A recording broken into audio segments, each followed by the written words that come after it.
చిన్నప్పటి నుంచి క్రిటిసిజం అనేది చాలా ఎక్కువ ఉంటుంది గర్ల్స్లో ఎస్పెషల్లీ. ప్రతి దాని చాలా హైపర్ సెన్సిటివ్ ఉంటారు, ప్రతి దాన్ని ఒక ఓవర్ థింక్ చేస్తూ ఉంటారు. వాళ్ళు చాలా ఫ్యాంటసీలో ఉంటారు, రియల్ లైఫ్కి చాలా దూరంగా ఉంటారు. ఇవన్నీ వాస్తవాలు.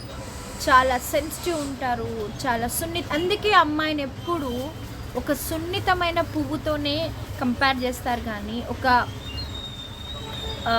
లైక్ ఒక చెక్కతోనో లేకపోతే రాయితోనో కంపేర్ చేయాలి. అమ్మాయి మనసు అనేది ఒక సున్నితమైన ఐస్ లాగా ఉంటుంది అనే చెప్తారు.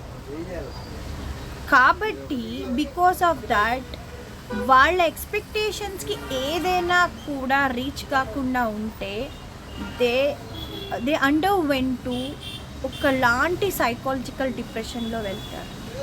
అప్పుడు ఒక సైకాలజికల్ డిప్రెషన్లో ఉన్నప్పుడు రోజు తిట్లు తిని, ఇంట్లో తిట్లు తిని, బయట అన్ని దగ్గర తిన్నప్పుడు ఎవరో ఒక పర్సన్ నువ్వు తిన్నావా, నువ్వు ఉన్నావా అని ఒక స్వీట్ వాయిస్గా మాట్లాడతారు. ఆ వాయిస్ని చూసి ఈ అమ్మాయి అనేది పడిపోతుంది. ఒక్కటైతే చెప్తున్నా, వాడు జస్ట్ వాడి పని కోసం మాత్రమే నిన్ను వాడుకుంటాడు తప్ప దేనికోసం కాదు.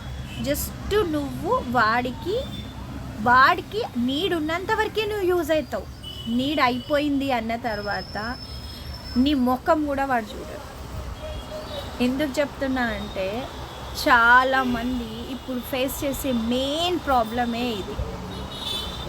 వాడు చీట్ చేశాడు, వాడు మోసం చేశాడు అంటే నువ్వే కదా ఛాన్స్ ఇచ్చింది.